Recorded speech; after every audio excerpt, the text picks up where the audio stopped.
Welcome to the Laurent Collective podcast, where we go deeper than just surface talk.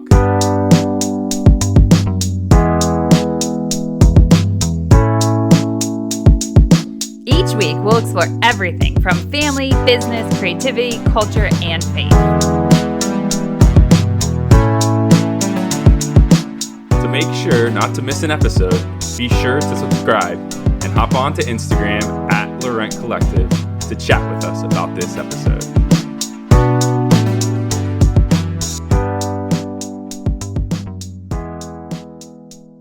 Hello. Hello. Welcome to Laurent Collective podcast. And if you are a regular YouTube person watching, listening, not sure what to call you. Yeah. We are not doing video for a little while. First of all, it's extremely hot this week in our upstairs area. We'd be boiling and you would just sit and watch us sweating. So I don't think you want to do that. That's true. That's definitely true. And because we have to close our windows and doors because there's also construction in the background. So hopefully it doesn't get really loud while we're recording with you guys. There's a lot of outside factors. There is all kinds of things. Although, like right before we started recording, Maya and I were talking, and like it's actually nice to sit and look at each other as we're recording because we're like looking at you guys on the camera. So and we don't ever know what to do when we're it's just kind of awkward when you're doing it in front of video. We'll see if we go back to video, but more of you are listening to us than you are watching us, and so we thought we would just go back to this format for a little bit, and it's a little bit easier for us just as the summer months get closer and stuff. Yeah. So today, something actually I happened to see an Instagram story or reel. I think it was real. I don't really know. Anyways, those are reels, it was a reel, and it was this American woman who had moved to Europe, and she was talking about the difference of like walking everywhere. I think she was talking about Germany, but it is the same case here in the UK. And so we thought we would just talk about like the idea of the UK walk. And how it is very prevalent in the culture and it's just a norm versus, at least now you have to keep in mind where we're from in the Midwest and stuff, in the suburbs. We know when we're talking about walking places, when we have visited cities like Chicago or New York and things like that, people tend to walk most places or take public transport there as well. Mm-hmm. But still, there's still a little bit of a car culture, I guess. But when you live in the suburbs, it doesn't feel like going on a walk is a thing versus it can be here. So I think the first thing I would say is, people often ask like, how often, what does it mean that you guys walk? And then we have people come and visit and they see what we mean. Normally they struggle. We struggled at first when we first moved here too. So that is now we're very used to it. Yeah. And then I think there can be some days where we don't walk very much. And then we do a long day of walking and stuff like that. And we're like, okay, I remember that. Or we're like, oh, we need to be better at getting back outside and stuff like especially in the winter sometimes. But I would say on an average day, and this is not us going and like exploring London or things like that. It is normally like we have, just like day-to-day stuff. Yeah. Exactly. We have our Apple Watches, and on a normal day, it's 7,000 to 12,000 steps a day. I don't know what that equals in miles, but that just gives you a feel for it. That's like taking the kids to school, running errands, maybe going to the grocery, walking to church, like going to a meeting, anything like that. Yep. That is kind of our standard day. Now, it's not every day, but I would say it's probably 5 days a week at least. We certainly will have a day where we don't leave the house. It also helps that our house has 1,000 stairs. That's true. Yeah. But if you ever come and visit us, sorry, you're going to have to walk up quite a lot of stairs. Yes. But even with that, so I would say on a day at home, it's like 2,000. So that doesn't really make that much of a difference. But that shows you kind of what our standard day is like, just to give you context. Again, I think if we lived in New York City or something like that, it would be very... Or, to be honest, it might look a little different even if we lived in the suburbs here somewhere else. Yes, exactly. Like outside, pretty far outside of London or whatever, like it probably would look different. Although, to be honest, even when we went on holiday and we went up to Scotland recently, we had a car, we were driving places, but like we went places to go walk. Yeah, exactly. Does that make sense? What I was going to say. It was so interesting. I think so. So I think any city, well, I shouldn't say any city. There are a lot of cities that you think of and you just think of cars. Like when I think of LA, and I've not been, but I think of cars and I don't think of people walking, and things that I listen to, it doesn't sound like a lot of people walk.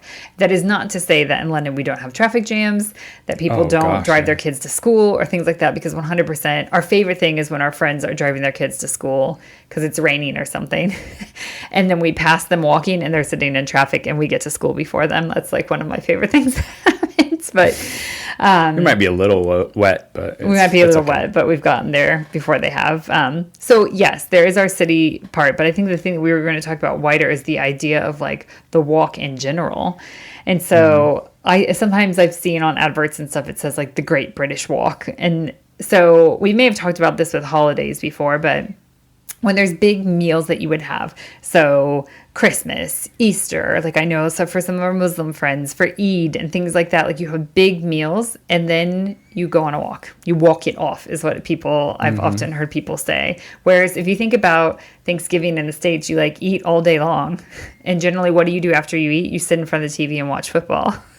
True. Not everyone does, but a large majority of people, that's kind of like the culture of Thanksgiving. Like, eat a lot, take a nap. I can think of some of our friends who like run a half marathon before the morning, and then they go and have Thanksgiving. Yes, that's the thing as well.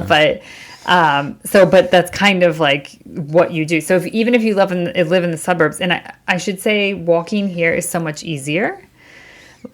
We did not know this the first time we went on holiday, and I think we were in Wales. We didn't quite understand the whole idea that there are walking paths. And so that means no matter where you're at, you can usually find a path to get on. And when I say path, I'm using that word loosely because yes, there are some that are like, you can tell it's a path. It could possibly be paved. It could have gravel on it or something like that. But the majority of them are just signposted. And it is a walkway path, and it could be through fields. It could be over the side of like massive hills. It can be through, I mean, there are places you have to be careful of this kind of thing where there's like cattle and stuff like that. Lots of sheep. Lots of sheep. Like you're going through all that. And so where in the States, where we were at least, like you just don't walk through people's property like that. It's private property, right?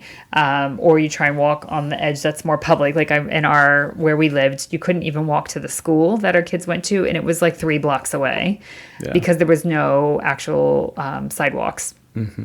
But we had to walk in front of like this private property on this busy road and stuff like that. So it's just, that's the idea is when you go on a walk, it's generally more, it's just a little bit more scenic. Not always, obviously I'm talking about, if you're more in the country and that kind of thing, or outsides of a suburb, but or some people we've talked to, they'll say like they'll drive to a certain place and they'll go on a walk after that. Yeah. But it is, or a walk on that. I mean, obviously we have a lot more beaches here. Well, I don't know if there's more beaches than the States, but there are beaches that are more accessible to everyone because the UK is so small. We're an island, so yeah. So it might be a beach walk, a river walk, a walk around the loch, and, whatever it may be.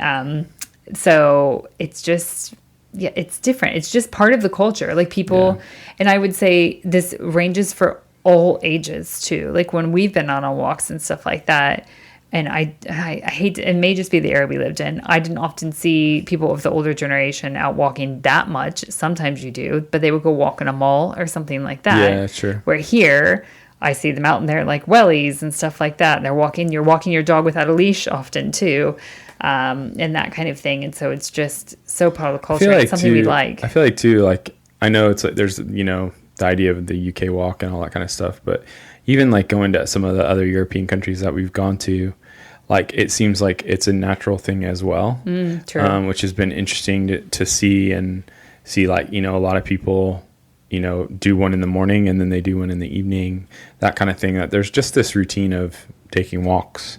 And again, not saying that there is potential places or people in the US that don't have these types of routines, but I think overall it's like a cultural norm, if that makes any sense.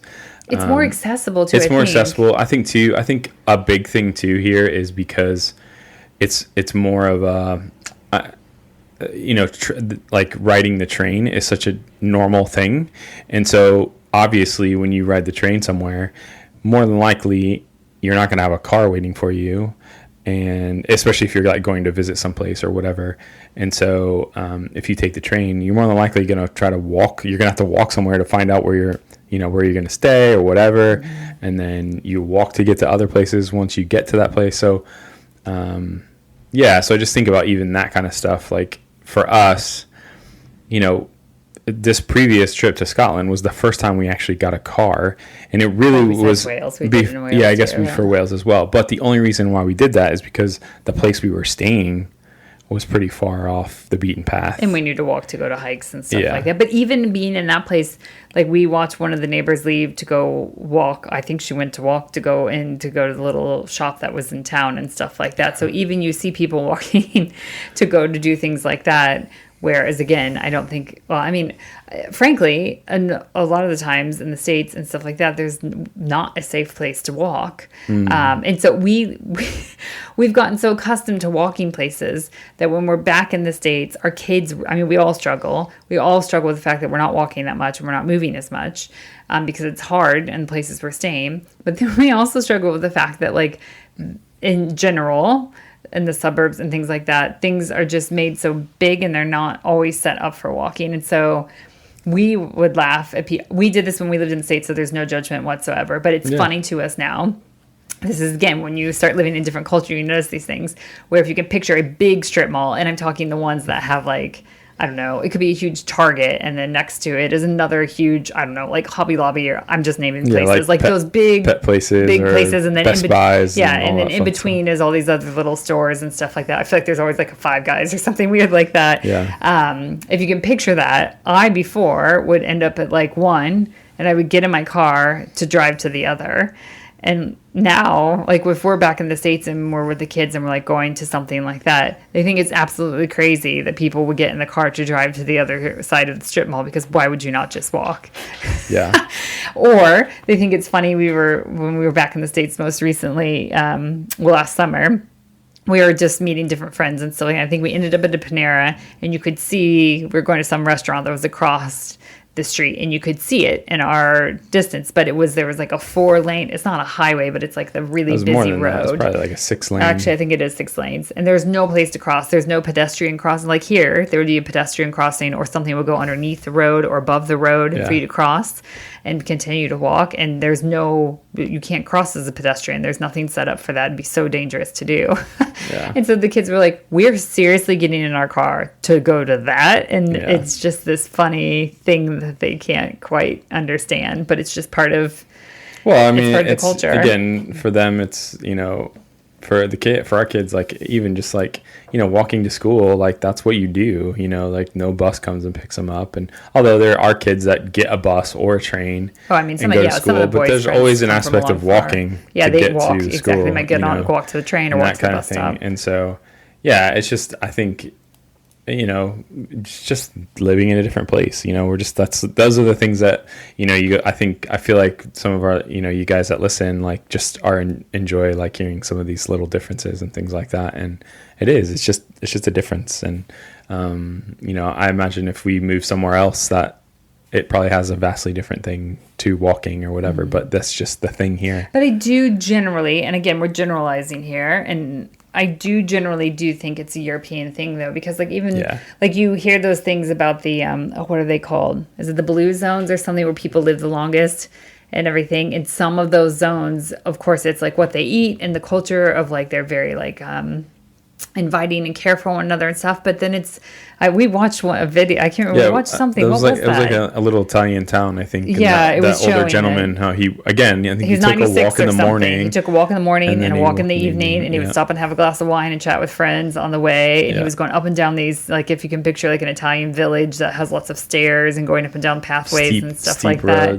And he was just confidently doing that, and it was showing. And so I think, it shows again, and it's not to say everyone does that, but it frankly, it's just harder. Like I said, when we're back in the States visiting, we have to actively think of ways to make ourselves walk.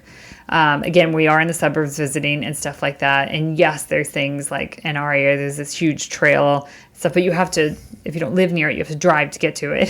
Well, I think so. Perfect example is like when we lived in the States, like we literally at our house that we had, out of our back window, we could literally see our grocery store. Yeah. That we would go to on a regular basis. And what would we do? We'd always get in the car and drive over there and get their groceries and come back. Mm-hmm. Where here, like the grocery stores that we probably go to on a regular basis are probably that same distance or a little bit further. Oh, they're further. You can't see them. But we walk. Yes, we walk and we get our stuff, and then we come home. And again, a little bit of that is, there are parking lots at some of those grocery stores that are close to us here and things like that. But it's just like, I don't know, there's more of an inconvenience to get in your car and to drive down there. It is. I mean, I should say, let's be honest, when it comes to groceries, like we have our groceries delivered to our house. Well, yeah. But we still, during the week, mass of it, with 3 kids, they go through that, the big mass of it, we have it delivered because we don't have a car. But yet at COVID, we didn't have them delivered at all. I took a little trolley thing and filled it up with groceries and carried it back to our house. And so, I mean, there still are seasons where, we might be we run out of things constantly because we have 3 kids and they just eat a lot of food. And so I may order something and then I realize, we need more of that. And so that's another it's just, like the little things that you think about, like of errands and all that kind of stuff, like you just walked all those things. So it does add up really, really fast. Like Maya was saying earlier, like with the 7,000 to like 12,000, like steps a day, like that's just normal. Like it's so weird. It is weird to think about like that is part of our routine, but it is now. I think the interesting thing I find about it, and I'd be curious to hear from our UK friends too, is like, or anybody that does walking, on a normal basis, if we have one of those days where we haven't left the house and we haven't, done the normal steps and stuff like that, like I can tell a difference in my energy level and how I feel. Oh, for sure. Definitely. I just feel like, and the kids will even sometimes say that they'll be like, like if there's a school break or something, and for some reason we haven't left the house in a couple of days, which sometimes we do that because sometimes that's okay too. But the kids will be like, we should go on a walk. Like we haven't been on a walk and that kind of thing. And that's weather does not stop people from walking here. No. That's actually a really good point. Like the idea of like getting rained on, like yesterday. So we were out and about and Jude and I went to hit some golf balls with some friends, and we actually drove there. But like on the way there, it just started to like pour, and like it rained so hard, and like it didn't stop anybody. Like everybody was still walking. Like some people had umbrellas, some people didn't. Like it just is what it is.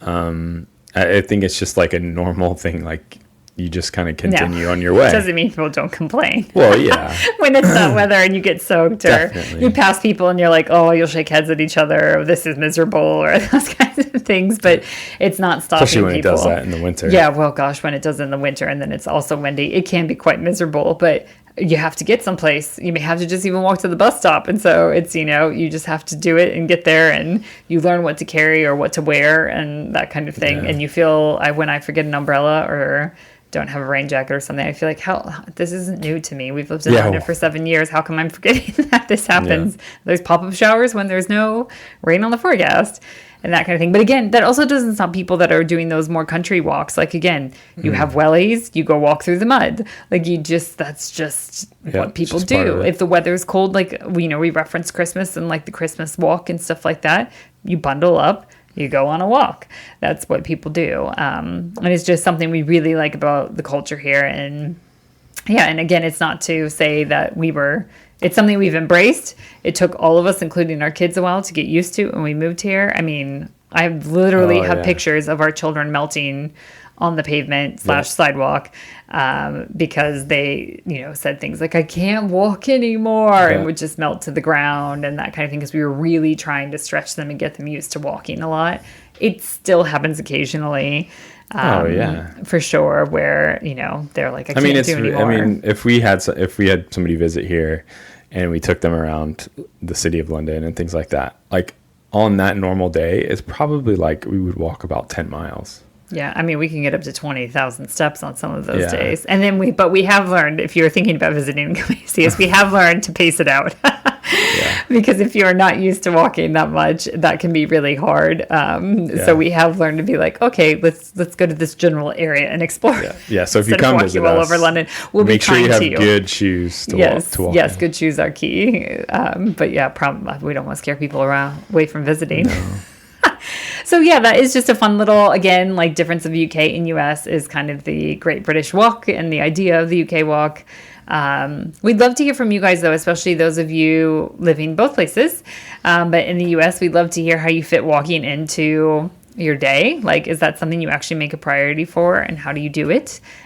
Various places like city versus suburbs and stuff. Yeah. And then UK people, we'd love to hear, like, tell us about your walks. We want to hear about them. Or are we way off? Yeah. Or are we way off? Like, we have certain, it's just funny. We have certain walks that we just have names for them here. Like, let's walk to this place. Let's walk along the river. Let's go on a river walk. Let's walk here. Let's walk that. And so it is kind of a funny thing that we just even have our standard ones, and the kids like ones for different reasons and that kind of thing. So yeah, would love to hear from you guys on that. And please do also send us any questions you have about living in the UK or Europe or London, because we come up with these from you guys and the ideas that you give us. And it's often like a funny Instagram message if somebody will ask a question, we're like, oh, that's a podcast. Yeah, exactly. So we would love to chat more with you guys about any of that stuff. And we hope that you will listen again, and you can do the little, you can rate us, which is helpful, or I don't know, they keep changing the names, whether it's subscribe or follow or whatever it is now on like Apple Podcasts and on Spotify and all that stuff. It's like hit the plus button now or something. I don't even know anymore. Every time I hit it, I'm like, oh, that's new. Yeah. It's hard to keep up with. So we'd love for you to do that too, because that helps us, and it helps others find us as well. Yeah. Wonderful. We'll talk to you guys next time. All right. Bye.